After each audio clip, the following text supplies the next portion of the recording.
नमस्कार, स्वागत है आपका जोहार झारखंड के इस बुलेटिन में। आपके साथ मैं हूं सोनाली सिंह। बुलेटिन की शुरुआत बड़ी खबर के साथ। बड़ी खबर आपको दुमका से बताते चले, जहां पर डीसी ऑफिस में बड़ा हादसा टल गया है। डीसी चैम्बर में अचानक आग लग गई। शॉर्ट सर्किट से डीसी चैम्बर में आग लगी है।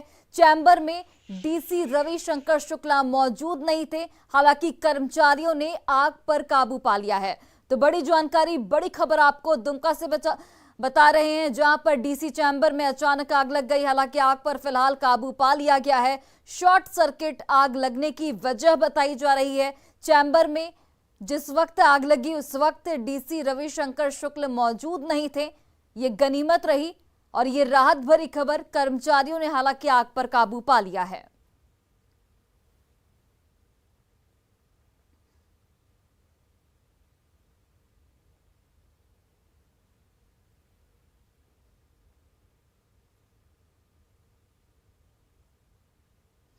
और एक और बड़ी खबर आपको लोहरदगा से बताते चले, जहां पर 1 लाख के इनामी नक्सली ने सरेंडर किया है। भाकपा माओवादी का एरिया कमांडर बताया जा रहा है नक्सली।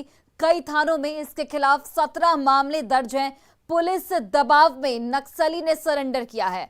8 साल बाद मुख्य धारा में ये नक्सली लौटा है। तो लोहरदगा से बड़ी खबर, जहां पर 1 लाख के इनामी नक्सली ने सरेंडर किया है। भाकपा माओवादी का एरिया कमांडर बताया जा रहा है, जिसके खिलाफ कई थानों में 17 मामले दर्ज हैं।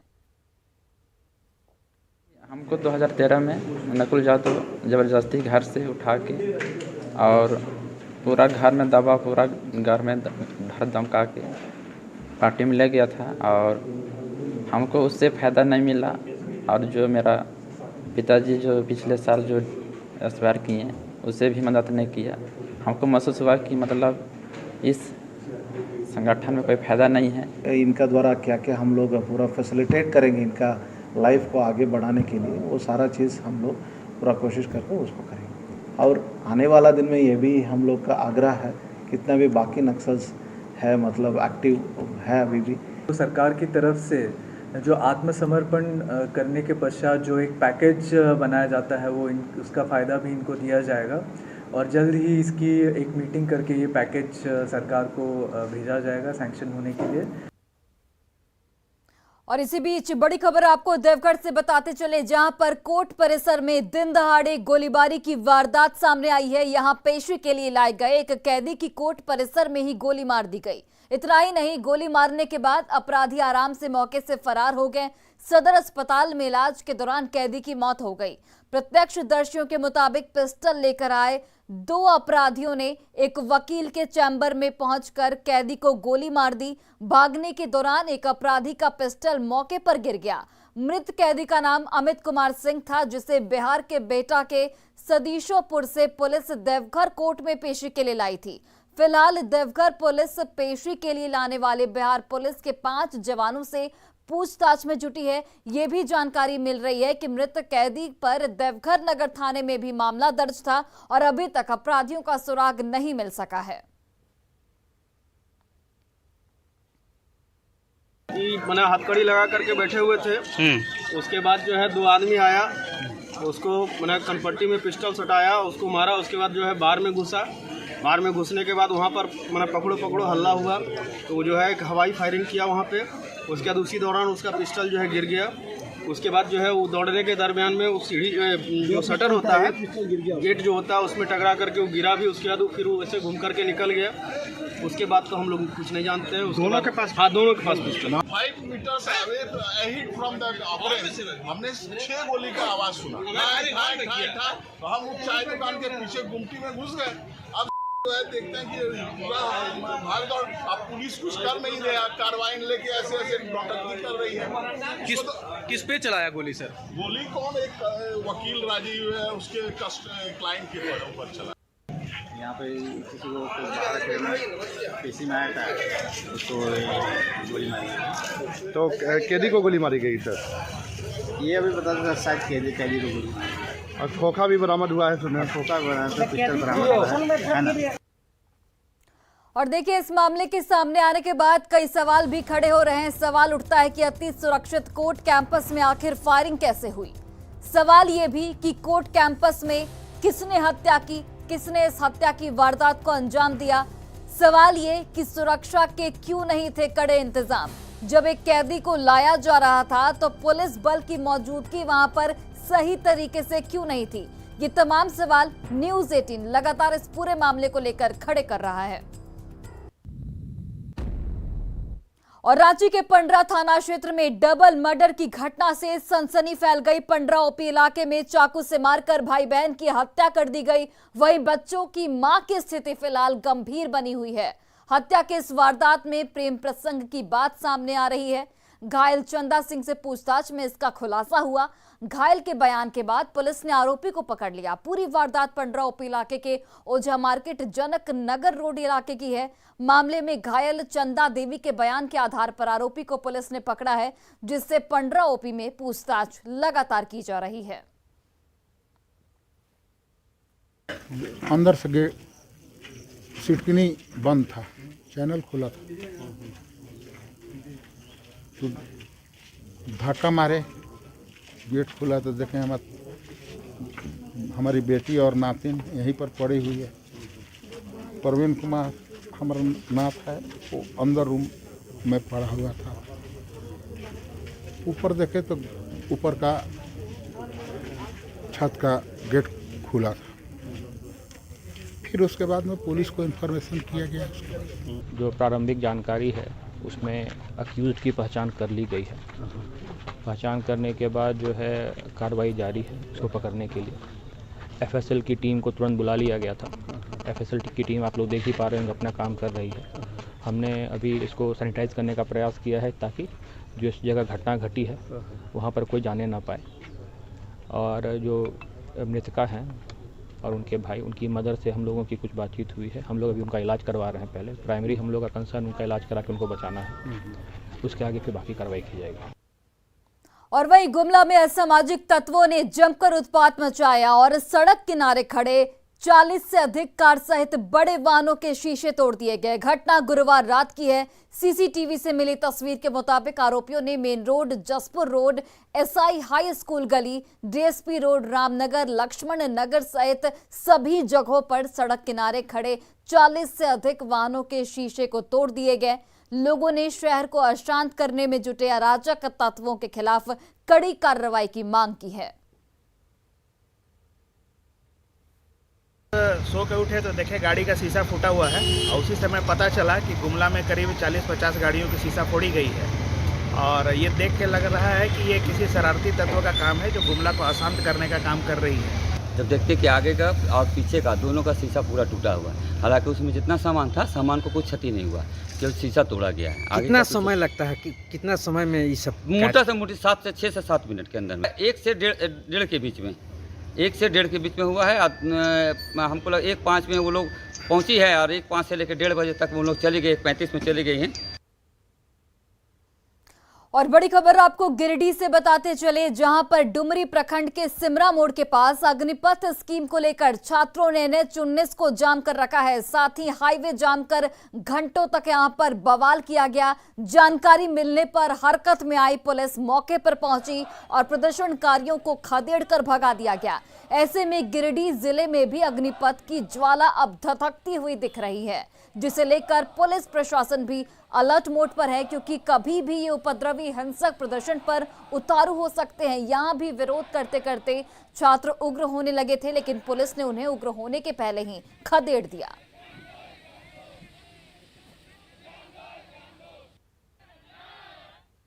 सेना में बहाली के लिए अग्निपथ योजना का देश भर में विरोध जारी है। कई जगहों पर बीजेपी नेताओं और पार्टी के ऑफिस को भी निशाना बनाया गया। ऐसे में रांची में बीजेपी ऑफिस की सुरक्षा कड़ी कर दी गई है। भारी संख्या में सुरक्षा बलों को तैनात किया गया है। आरएएफ के जवान तैनात किए गए हैं ताकि कोई भी उपद्रवी वहां पर आकर हमला या फिर उपद्रव करने की कोशिश न कर सके। और अधिक जानकारी दे रहे हैं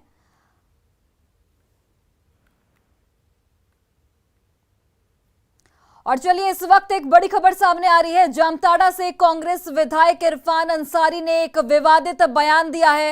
इरफान अंसारी ने कहा कि देश होगा खून से लथपथ, किसी भी कीमत पर अग्निपथ मंजूर नहीं। इरफान अंसारी की ओर से यह बड़ा बयान दिया गया किसी भी कीमत पर अग्निपथ मंजूर नहीं है, बीजेपी का सत्यानाश किया जाएगा। तो इरफान अंसारी ने ये एक बार फिर से एक विवादित बयान दिया। जामताड़ा से कांग्रेस विधायक है इरफान अंसारी। विवादित बयान देते हुए उन्होंने कहा कि देश खून से लथपथ होगा, किसी भी कीमत पर अग्निपथ मंजूर नहीं किया जाएगा और बीजेपी का सत्यानाश किया जाएगा। तो बड़ी खबर आपको, बड़ी जानकारी आपको दे रहे हैं। इरफान अंसारी ने एक विवादित बयान दिया है।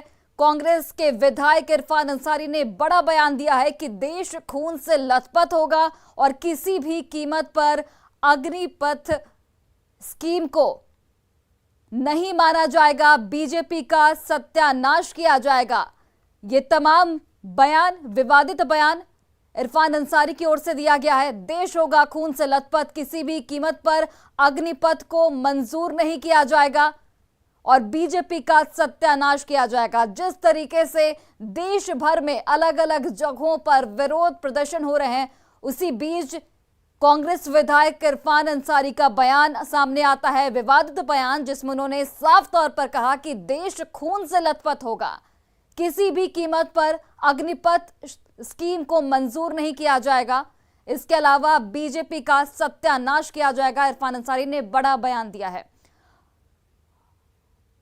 और जामताड़ा से हमारे सहयोगी सुमन भट्टाचार्य फोन लाइन पर जुड़ गए हैं। सुमन, इरफान अंसारी ने एक बार फिर से विवादित बयान दे दिया है, साथ ही ये भी कह दिया है कि देश खून से लथपथ होगा। किस तरीके से इस बयान को देखा जाए और इस बयान के सामने आने के बाद सियासत कितनी बढ़ेगी?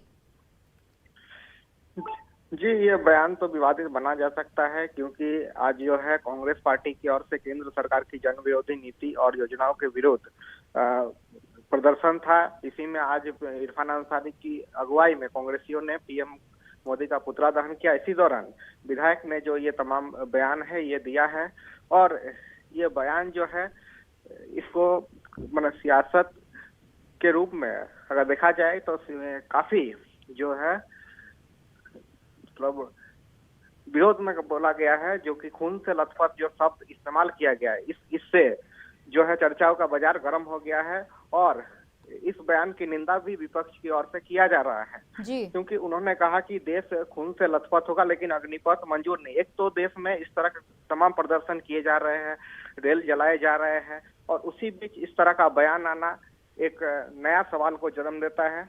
और इसके साथ ही उन्होंने कहा कि बीजेपी के विरोध में जो है और उग्र आंदोलन किया जाएगा। लेकिन सवाल ये है कि जब देश में इस तरह के आंदोलन पहले से चल रहा है, रेल को निशाना बनाया जा रहा है, तो ऐसे बीच में इस तरह का बयान कहीं ना कहीं तो भड़काने वाला ही प्रतीत होता है, क्योंकि इसी बीच रेल मंत्री से लेकर तमाम जो केंद्र के मंत्री है वो आगाह कर रहे हैं कि सरकारी संपत्तियों को निशाना न बनाया जाए।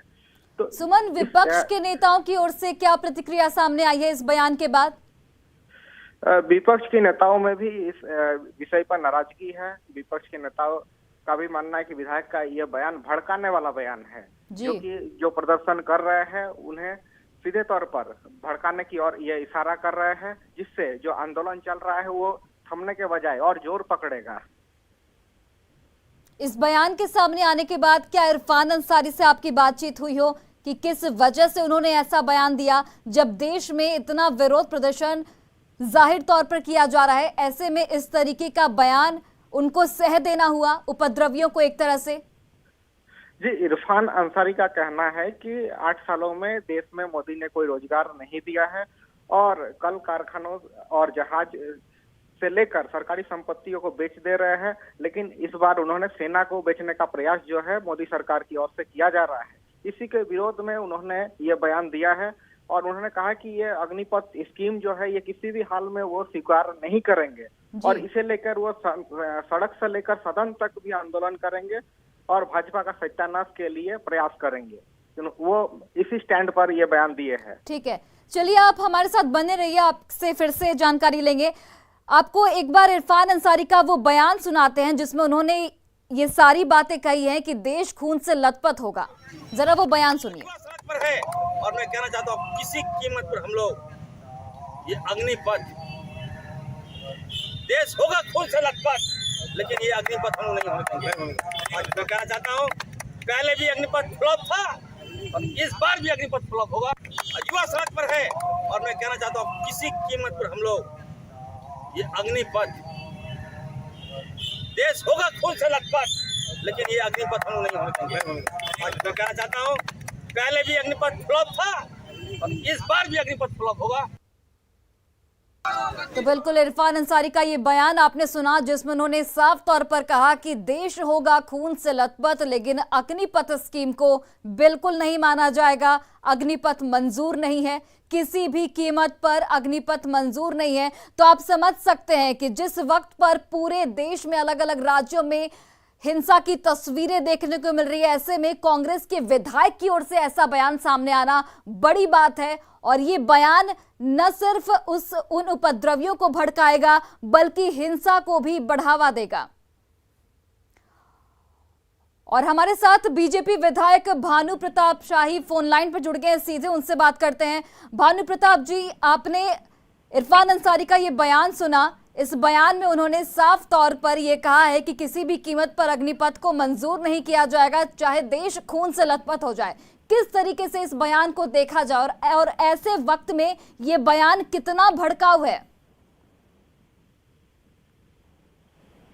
देखिए, इरफान जी एक दूसरे बार के विधायक हैं और जिस तरह से देशद्रोही के भाषा बोल रहे हैं, और मैं ये ने एक बार उनको कहा था कि ये आईएसआई के स्लीपर सेल के एजेंट हैं जी। उनका जब भी से लथपथ होगा, देश में खून खराबा हो जाएगा। अब देश के सारी जैसा दो जा सकता है, अगर लगाम नहीं लगाएंगे और इस तरह से भड़काने वाली बात बोलेंगे तो स्वाभाविक रूप से समाज में आक्रोश होगा। उसकी जिम्मेवारी उनकी बनती है। और ये जिम्मेदाराना जो बात करते रहते हैं समाज को तोड़ने वाली,